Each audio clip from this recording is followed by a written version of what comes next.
all know that. So yeah, I think we are ready to go. So our first speaker is going to be Kamesha Hill from Jackson State.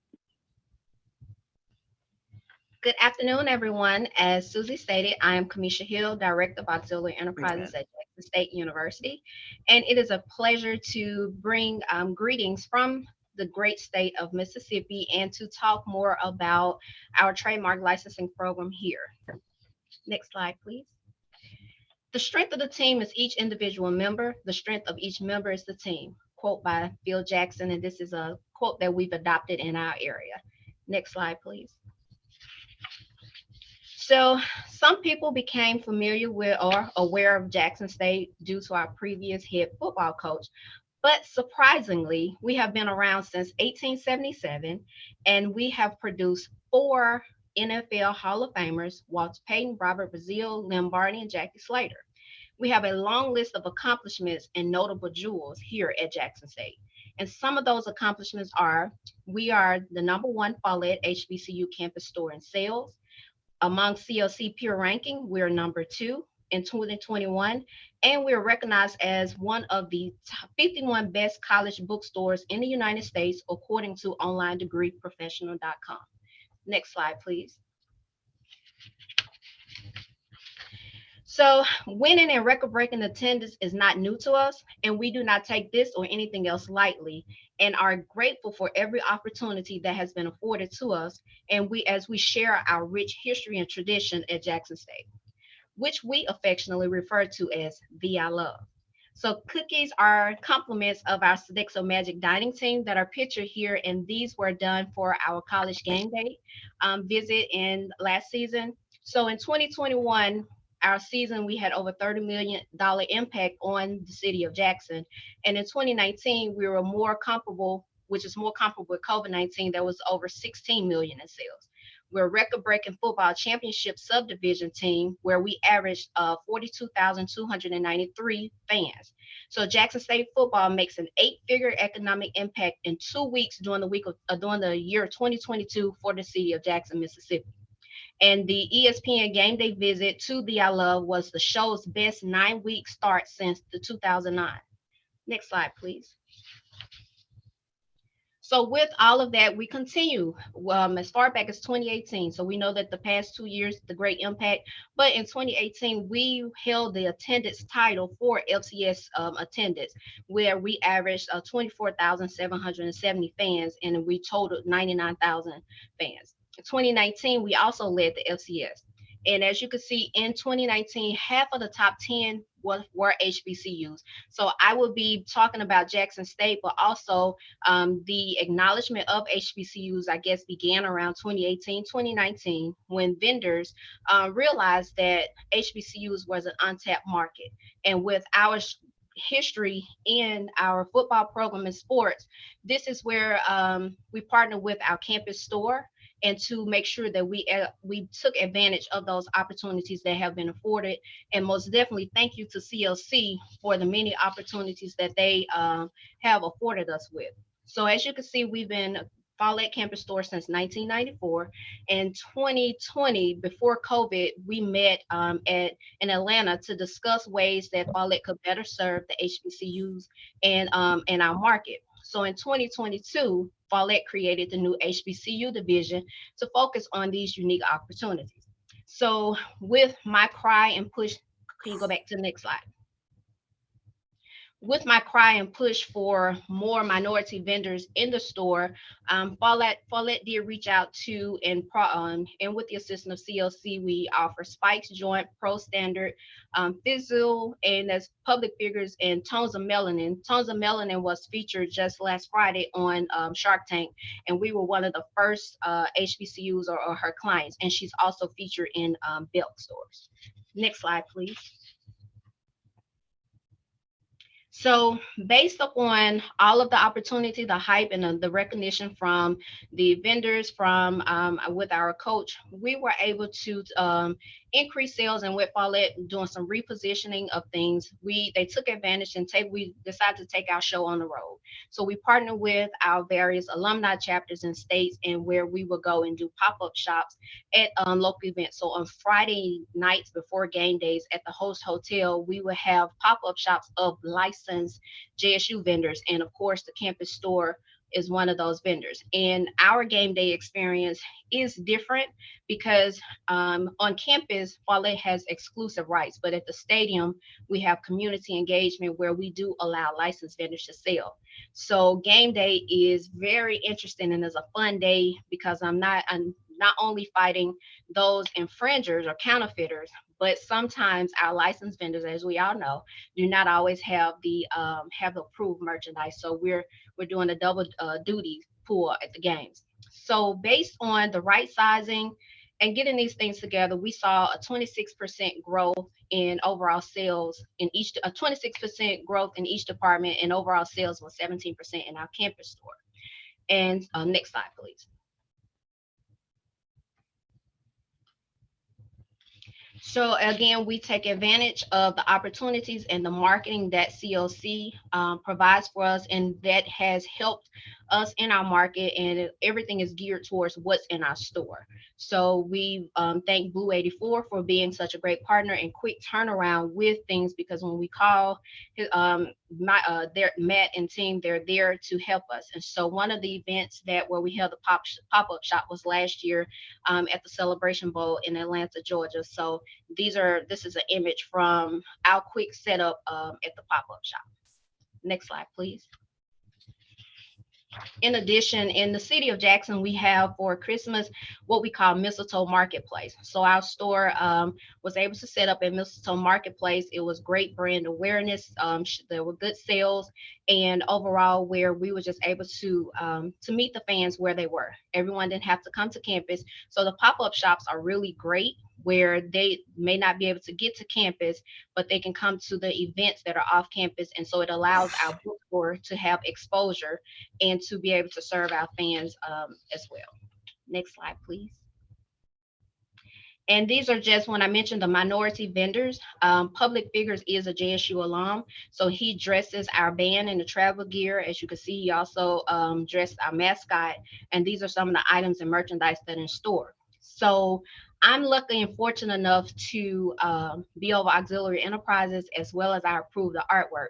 So I'm the first to see what is coming. And so, as I say, I have to approve artwork that matches my fly. So those that work game day vending with me, we try to wear our licensed merchandise. So as you can see, we're the ladies decked in pink, and this was for college game day. So that's also a way that we work to bring brand awareness. We wear it, people see it, and so we direct them to those licensed vendors.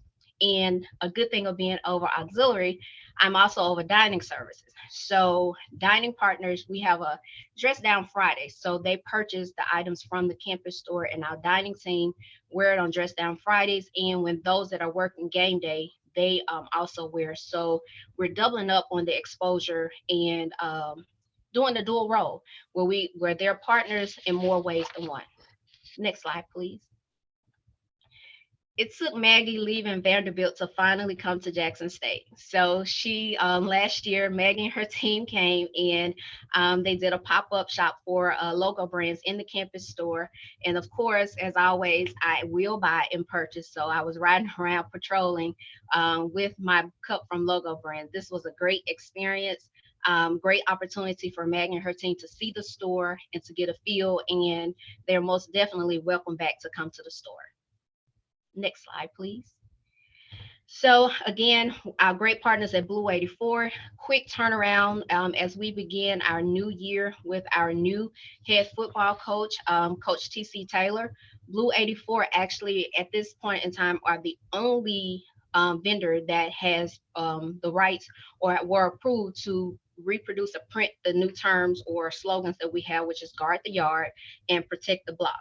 And these shirts are only sold in the campus store, and they have gone extremely well at the events. Athletics has purchased the shirts for their staff, and with the support from athletics, the coaches, and again from our campus store, as well as our dining services, them buying into the opportunities that we have to showcase who we are and to continue to build on our rich history and tradition. So June 17th, we have our women's clinic, and I am a part of that committee. So we will have a pop-up shop from our campus store there where we will release some new items and hope to have some new designs regarding Coach Taylor and his era and time at Jackson State.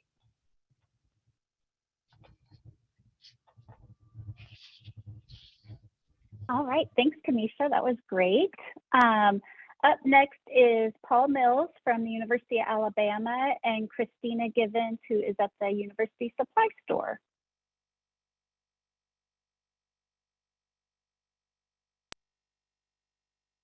Good afternoon.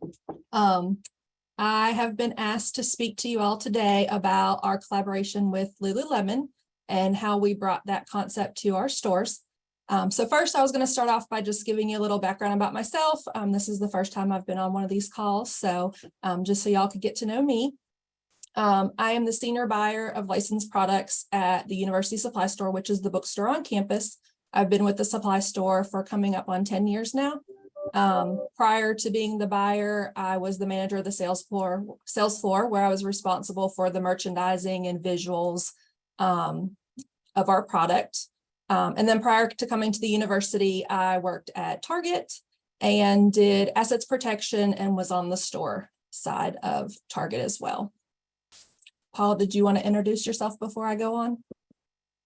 Yeah, so Paul Mills, Director of Licensing here at Alabama, completing my 8th year here currently. But thank you all for having us. Super excited to speak on this, and we really appreciate Christina joining us to talk through the Lululemon pop-up shop. Thank you. All right, so I will continue on. So we were approached in September of 2021 by Paul and Licensing and CLC about bringing to life this Lululemon and Alabama concept shop. As we all know, Lululemon specializes in athletic wear, and the company has gained a lot of popularity over the past years due to its high quality products and unique designs. So as you can see, this picture on the screen is a picture of our corner location store and some of the branding that the Lululemon team did for us inside of our store. You could go to the next slide, please.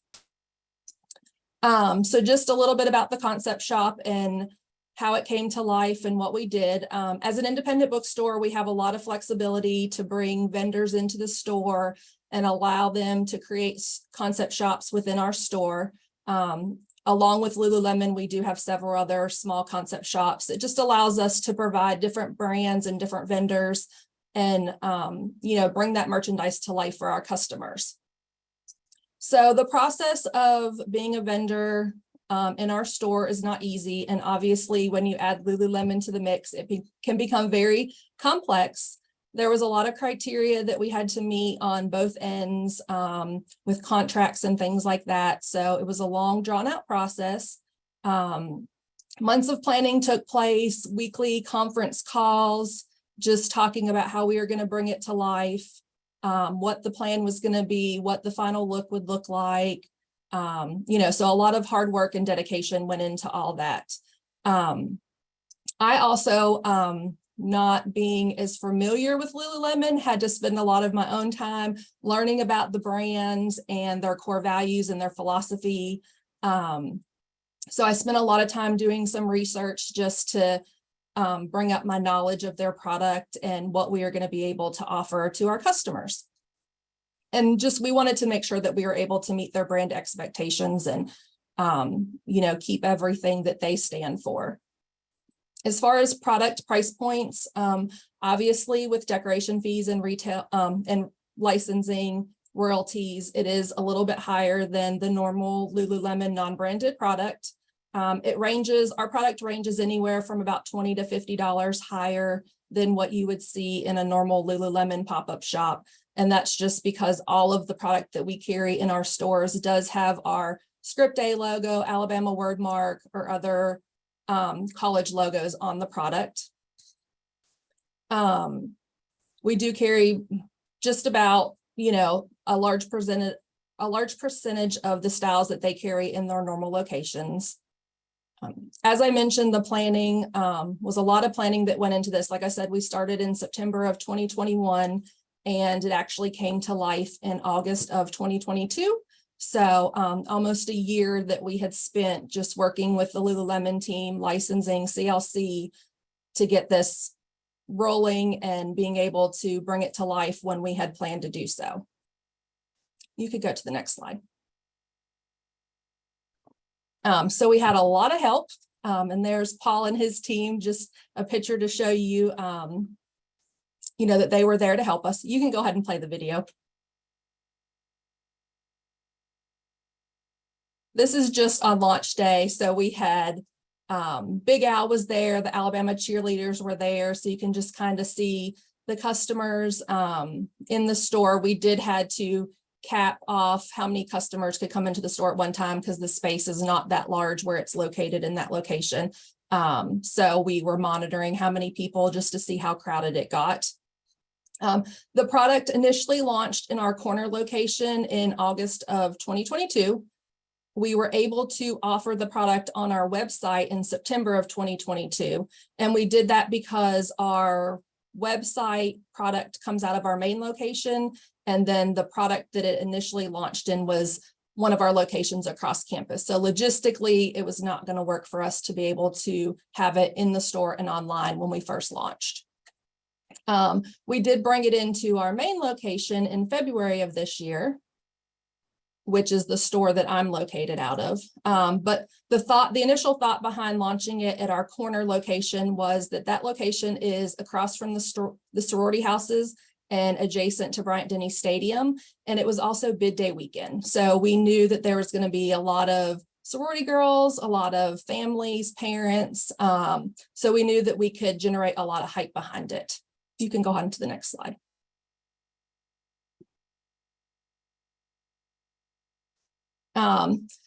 This slide just kind of talks about, we ended up putting some frequently asked questions online just for our customers, so they would know what to expect. We kind of mirrored this from what Texas had done. Texas had launched 2 weeks prior to us launching.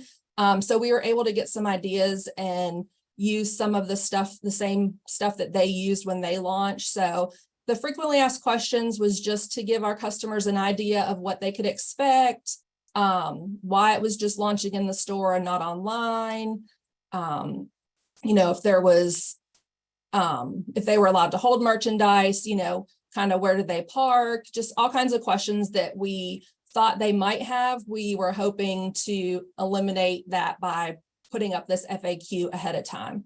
And then the article to the right was an article that a local newspaper did about just us bringing the collaboration to our store. You can go to the next slide. These are just some pictures of our cheerleaders and Big Al at launch day. So just again, a lot of hype around it, building up to that launch that we did. Next slide. And this is just the cheerleaders inside the store. I think they brought a lot of excitement. A lot of customers were happy to see them. You can see the customers coming into the store. This was some of our socials. So we were able to put out some teasers as to when the product would launch. We did a countdown on our social pages. You can see some of the comments. There was a lot of discussion around it. We had a lot of TikTok influencers that had their opinions about whether they were excited or not about it. So just a lot of people, I think overall, a lot of people were excited to see it was happening. So those are just some comments that showed up on our social pages. This is the initial launch morning. You can see we are in the store is in a building that is attached to a Starbucks. So the line actually wrapped around the building. You can go to the next slide. Just some more pictures of the line and as it grew that morning, as we anticipated opening our doors at 9 o'clock that morning. Go on to the next slide. Okay. So as far as the in-store event day, there was a lot of preparation that we had to do to get our staff ready to launch this product. We did not know how big it was going to be, but we did receive a lot of assistance from Lululemon. Like I said, Paul and his team were great about helping. Leading up to the event, we had to spend many hours unboxing the product. We also had to re-ticket and reprice the product because, like I mentioned, it came in with Lululemon's retail prices and our prices were a little bit higher.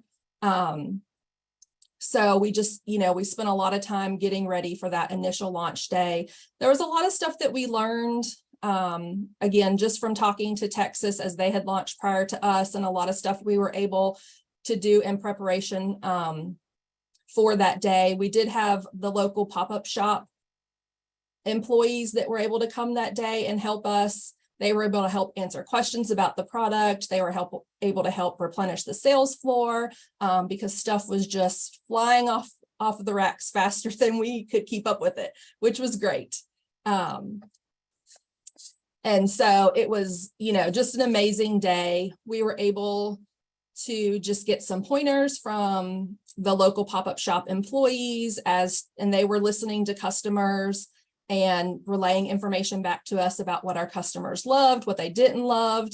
I think overall, they were really excited to see the product. They were really excited about the logos. I don't think they anticipated the variety of styles and colors that we were able to offer, but it was a huge success for us. And everybody that helped was amazing, and we appreciated it so much. You can go to the next slide. So just again, some pictures of the merchandising, and a lot of this was done by Lululemon and their team because they do have standards about how things need to get merchandise. And in our stores, we do a lot of cross merchandising, but we are unable to do that with Lululemon product unless it is their product. So we try to keep it all together. You can go to the next slide. Again, just some more pictures. You can go on. These slides are of our main store in the Student Union building, which I'm located out of. We recently set this up in February. And then last week, we actually had some of the pop-up shop employees come over and help train our team on their standards and their merchandising expectations. So we were able to give the area in our store a fresh look. So this is what it looks like now after they were able to come over and spend some time with us, which was amazing. You can go to the next slide. Okay. So just overall, I was so excited. I never imagined how it was going to go, but it was way beyond our expectations. We actually sold out of several things within minutes of opening the door, styles and sizes. It was just crazy. And to go back and think how it happened was just unbelievable. Just some of the things we learned from the launch is just, the different styles and the sizes that our customers are used to purchasing versus the Lululemon customer. So we learned how to change orders for future to be able to make sure that we're offering those sizes that they want and being able to make sure that we're inclusive of everybody in all sizes. They were great about helping us learn merchandising techniques. But all in all, being able to offer a wide variety of styles and colors of what Lululemon offers in their store was great. So it was very successful. Just to share some numbers, the first 3 days of the launch, we did over $500,000 in sales. And then to date, we've done over $2 million. So I think I would say that it has been very successful. And again, the process just required, it was a lot of hard work, dedication, patience, time and investment into this. But as we can see, it's all been rewarding. And we have been very successful to bring that brand to our customers and allow them to have one of the best logos in college sports on Lululemon product. So, that's been very exciting to see. And then these are just some other initiatives that we do in our store. So obviously NIL has been, there's been a lot of talk about that since it has come to life. The Bryce Young bobblehead is something we offered in our store along with some other t-shirts and merchandise. And then we offer a Crimson and White Wednesday every week where we just do different promotions just to advertise some merchandise in our stores. Sometimes we do a sales event and offer like a discount. Sometimes it's just to promote some new merchandise that we might want to showcase to let our customers know we've got some new brands, some new styles, and that we're, offering it to them, because our online customer is completely different than the customer that comes into our store. So we want to make sure that we're able to hit everybody and offer it to all of our customers. That's it. All right. Thank you, guys. That was great. I love Lulu, so I am very jealous. Up next is Jennifer Blackmon from Auburn and Jeff Goodfriend from Alumni Hall. All right. Thanks, Susie. Thanks, y'all. Appreciate y'all letting us talk today and kind of close out the this particular Help Me Help You and leave some time for questions at the end. But we're going to talk for a few minutes about a pop-up experience that Auburn did with Alumni Hall. And before we get started, I want to introduce Jeff and let him tell you a little bit about himself and their store and operations. Thanks, everyone. Thanks, Jen. I appreciate you guys having me. We are based in Knoxville. I know that may not go over very well for everyone. We are a chain of collegiate stores. To date, we have 29. And excited to talk a little bit about what we did for Jen and Auburn with the Aubie Clause program. And glad to be here. That's pretty much it. All right. Okay, next slide. All right, so let me give y'all a little bit of background on Aubie specifically. So Aubie is Auburn's costumed mascot. He is celebrating his 45th birthday this year. He looks great for his age. I tell him often, I need his secrets. But he is a 10-time national champion. And he was one of the first of the 3 mascots inducted into the Mascot Hall of Fame. So Aubie is very popular with our fan base. On his website, he is described as the living spirit of Auburn, and he is not modest either. He says his striking good looks, personal appeal, and daring antics combine to make the character fans cannot ignore. It is often said that women love him, children adore him, and men want to be him. And all of that is absolutely true about Aubie. If you've ever had a chance to interact with him, he just embodies all of that. And that is one of the reasons why our Aubie Clause program has been so successful. So next slide. What is Aubie Clause? So Aubie Clause is a 35-hour picture-taking event that lasts over 6 days. And it is hosted by the Friends of Aubie. It's one of their fundraisers. Aubie Clause is celebrated its 10th year this past year, but it has morphed over time and has become so popular that you can only get an Aubie Clause slot through a lottery.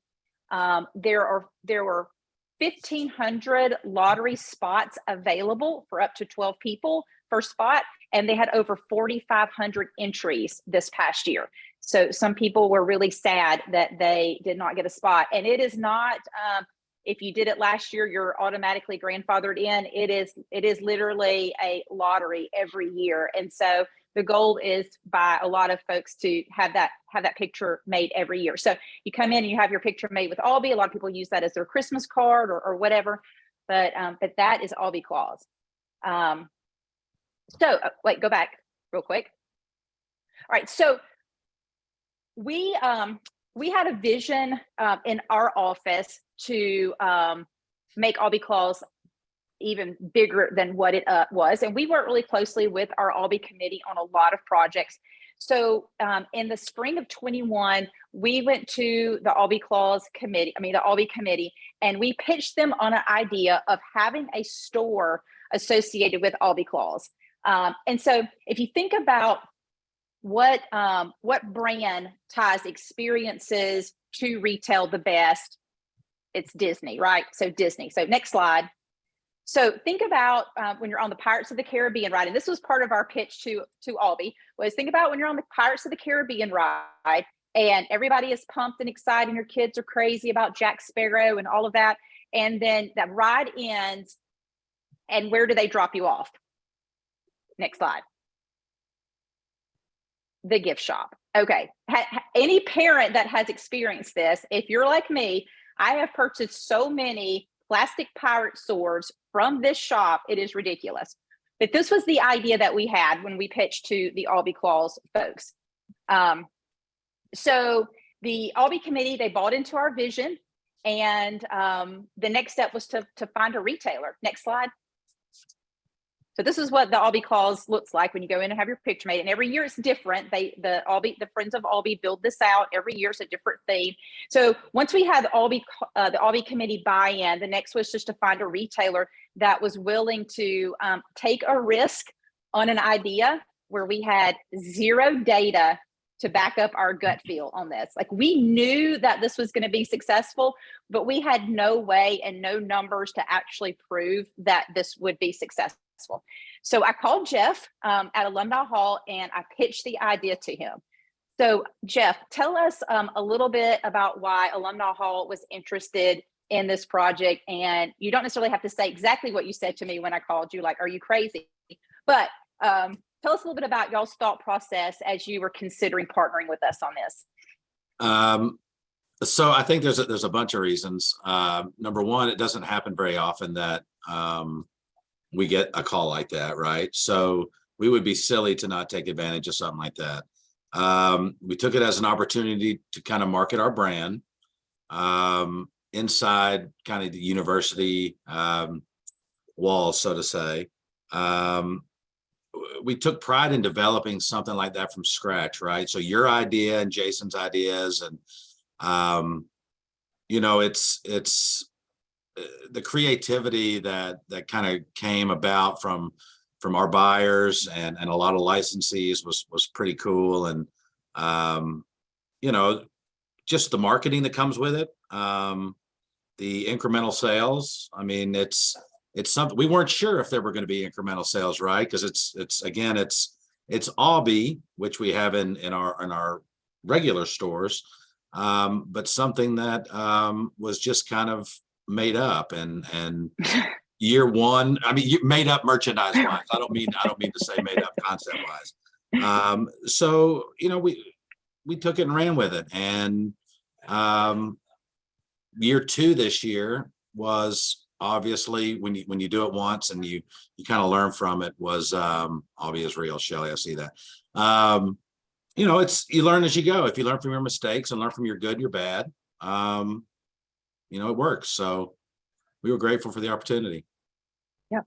So Nick, move on to the next slide. So once we were able to twist Alumni Hall's arm to be involved in this, and we started working with their team on the product that was to go into the shop. So all of the product that's in the shop is all Albee Claws or Albee, nothing else. No AU logos, no football logos, no basketball, no sports at all.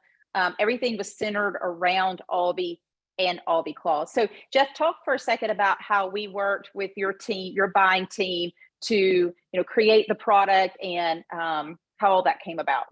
Well, I mean, communication is key. So numerous calls and meetings, and it takes like I said, creative licensees that develop tons of art. I mean, credit to you guys who.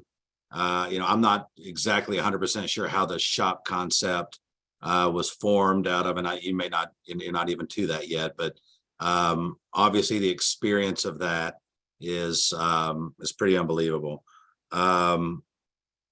It's a happy character, right? You want to bring that to life. So we tried to do that and ask our licensees to create some art to do that, to come about kind of in the product. So it's just like the Pirates ride and the ending. It should be a happy place and a feel-good place. So we try to translate that into the merchandise. Your guys' vision of it was communicated, and we took it. And some of it's a gamble, sure. I mean, it's developing products and accessories and things that are only right in this place and that currently aren't available anywhere. So it's kind of special. I think it speaks to you guys to, your inspiration, and to partner like that with the university and with licensing folks like you is it just makes it a lot easier. I mean, so that's that. Hey, Josh, jump to the next slide. It'll show you some other examples of some of the product that was created too.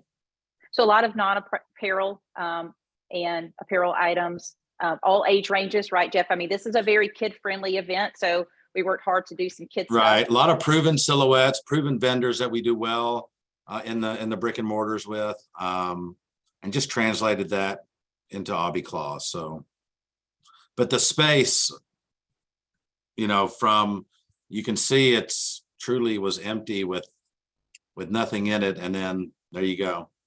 Yeah. So when we pitched the Albee group on this, our promise to them was that we would build out a Disney-like experience. They just didn't want some, you know, they wanted it to have this very whimsical feel about it. They wanted it to project Albee's personality as the parents come through with their kids, not even just parents, but even, I mean, there were some just grandparents there by themselves having their picture made. But anyway, as people come through and they're so excited when they come around after having their picture made and enter in the shop, we want them to still have that very energetic feel and fun. We wanted everything about it. We had Christmas music playing in the background. And so just a lot of energy in the store. We wanted it to be a fun space for them. And then go to the next slide. Again, just we had like candy, fake candy hanging from the ceiling and lights and all that stuff that you would want to have just to make, again, the shop feel a lot of fun and have people just spend time there. So next slide. So this was fun. The sign, the neon sign, we CLC recommended that we worked with CLC to do like the theme and the creation, and they came to us with the ideas to execute. And one of them was this neon sign. And the neon sign was, first of all, I had so many people want to buy the sign off the wall and take it home with them. Like, no, can't do that. But what this little space provided, and it was kind of a surprise, sort of a surprise, kind of planned, but it was used more than we thought it would be, was a secondary picture location. There was a lot of people who came through and had their picture made with Albee and then came into the store and then went over to the sign. We also had like a little cutout of Albee. It's not, you can kind of see his little foot there hanging over on the other side of that picture, but we had the cutout of Albee there underneath the neon sign too.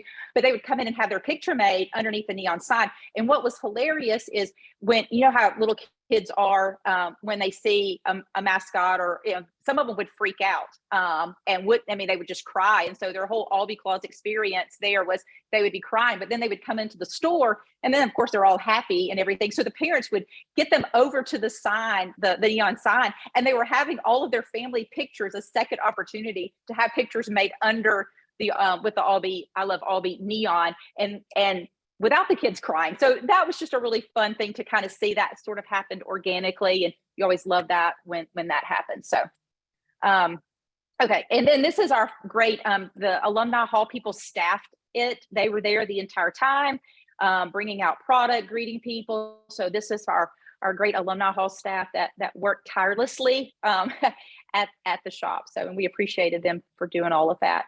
So next slide. Actually go back one. So it's, oh wait, I guess maybe I deleted a slide. Anyway, so we'll pause right here before we get to the next one.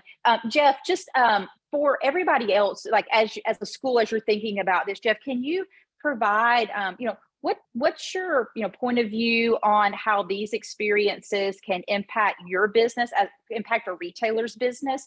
And then what advice would you give to schools who want to create a fun and interesting, unique shopping event?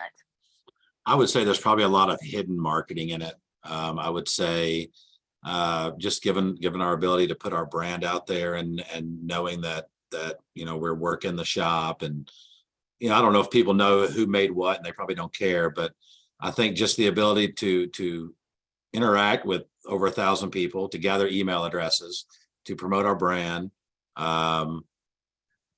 I think that in itself, I think partnering, with a university like that, that's going to work 9 out of 10 times, just given the communication. We work in advance, we're talking about this now, and we're talking 6-7 months out, developing product and getting art. So all of that communication is so key.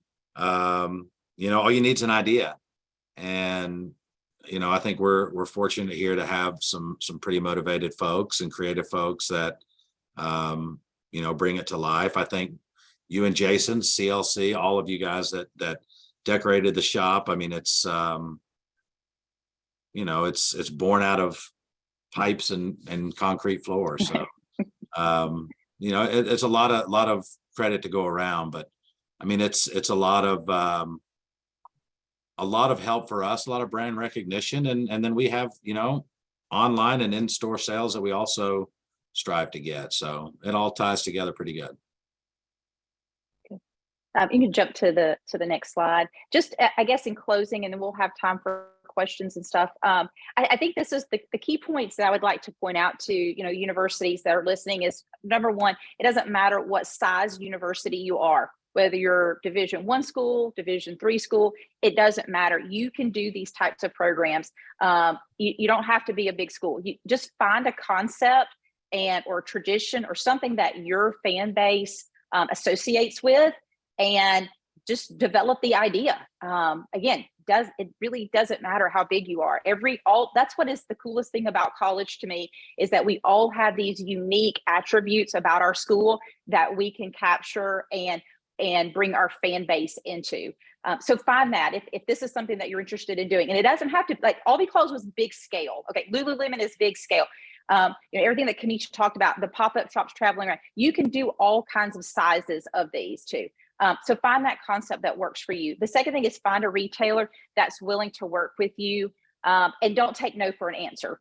Jeff said yes to us, so I was glad that he said yes to us. But if he would have said no, we would have gone to find another retailer that would have helped us, because we really felt passionate about this project. So find a retailer who's willing to get in the boat with you on it and work toward the same goal. And then licensees as well. Find those licensees that are willing to create unique product for you, that are willing to go the extra mile to create a collection where maybe only 2 or 3 designs are going to be picked, but they create this collection for you to choose from.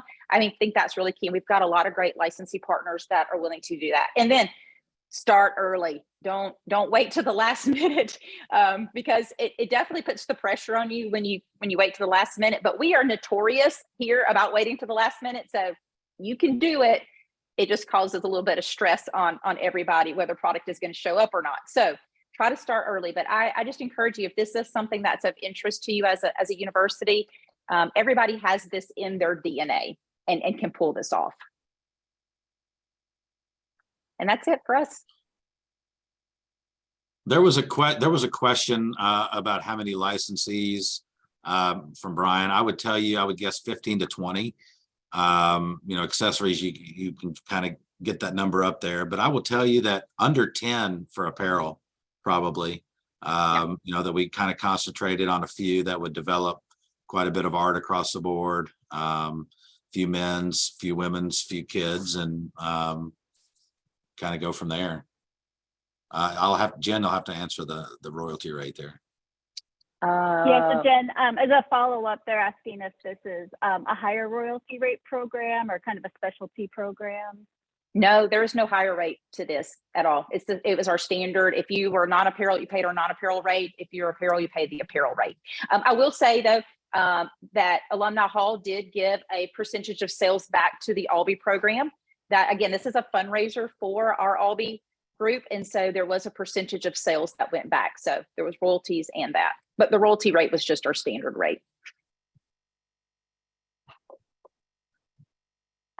So for Kamesha, there's a question. Was the placement in the mistletoe marketplace an attempt to reduce infringing product, or was the only focus on incremental sales? It was a combination, because with online stores and everyone, the competition for the counterfeit entrepreneurs is extremely high. So all of these efforts are to cut back on infringement as well as increase our sales. Great, thank you. For Christina and Paul, how long is Lulu slated to be in your store, and what's your approach to vetting licensing partners for elevated retail engagements, activations, promos, and stuff?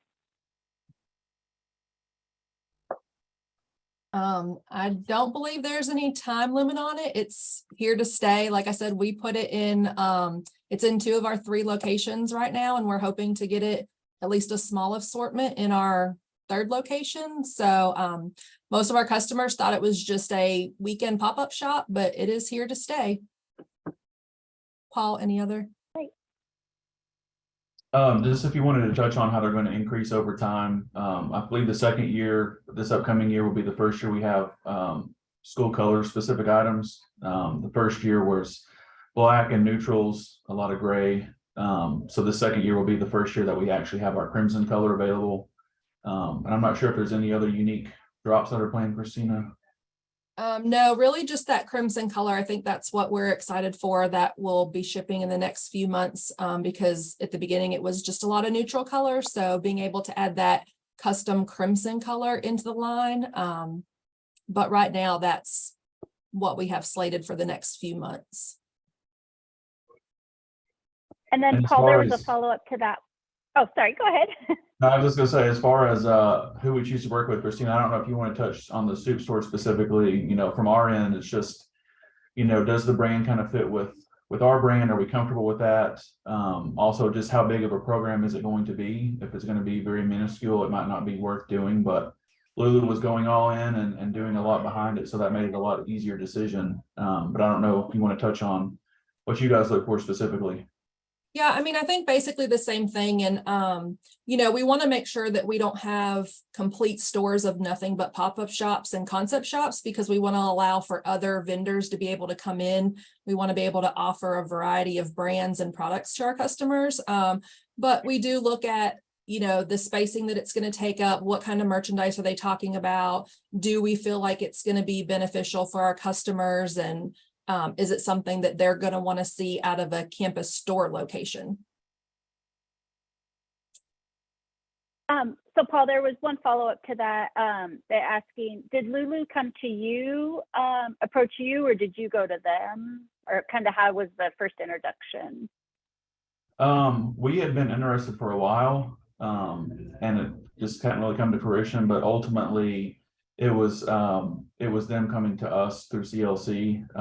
My understanding is they had worked with some leased out bookstores initially, and then this was kind of the first round of them working with independent bookstores, of which we were the second one in that program. So ultimately it ended up coming to us on that, but we had been interested for a few years in doing a collaboration with them.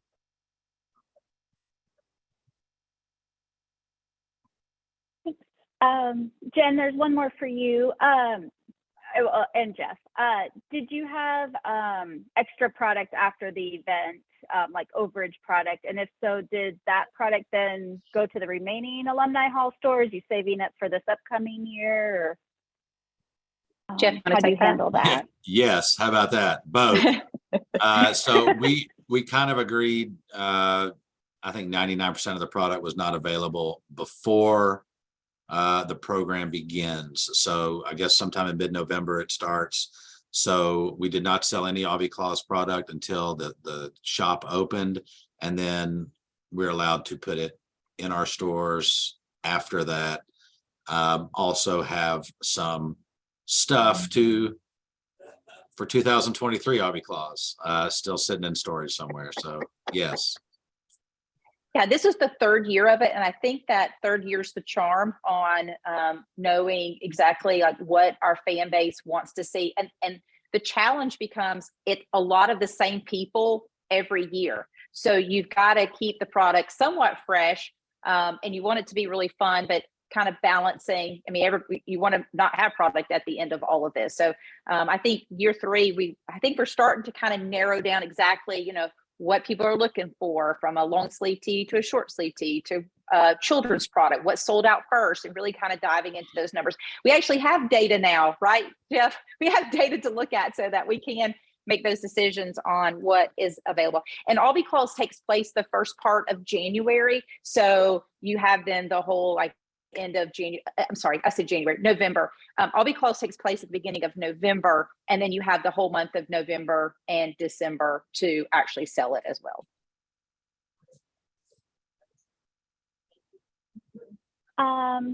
Christina and Paul, one more for you. Did you feel it was necessary to insert yourself on social media, i.e. were folks upset about product availability, or did you just kind of let it play out through social media? Our marketing person did most of that. I know in some instances they did respond to a lot of the customer comments. Most of the comments were very positive. I think people were very excited to see that we were bringing it to campus. Obviously, there's always going to be negative, comments when you do something like this. I think for the most part, we tried to stay away from answering any of the negativity.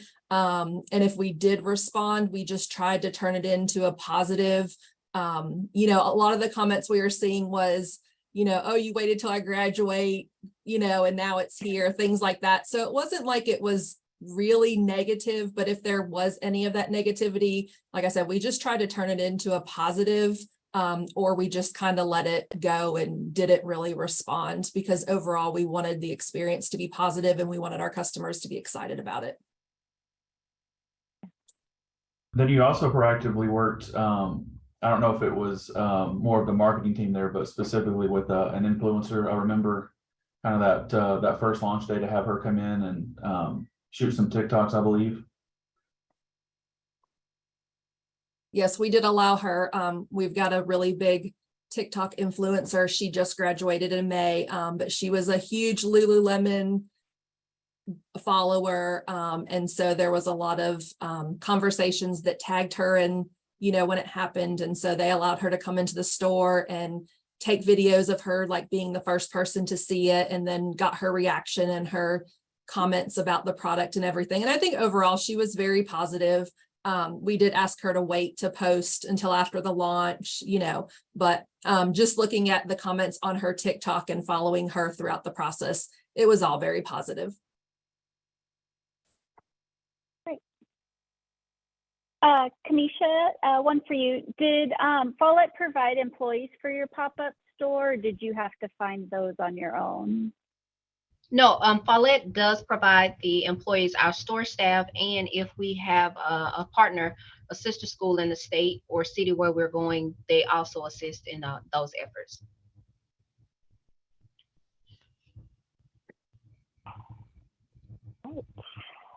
That's all the questions. Does anybody else feel free to drop them in the chat if you have any comments, questions, suggestions?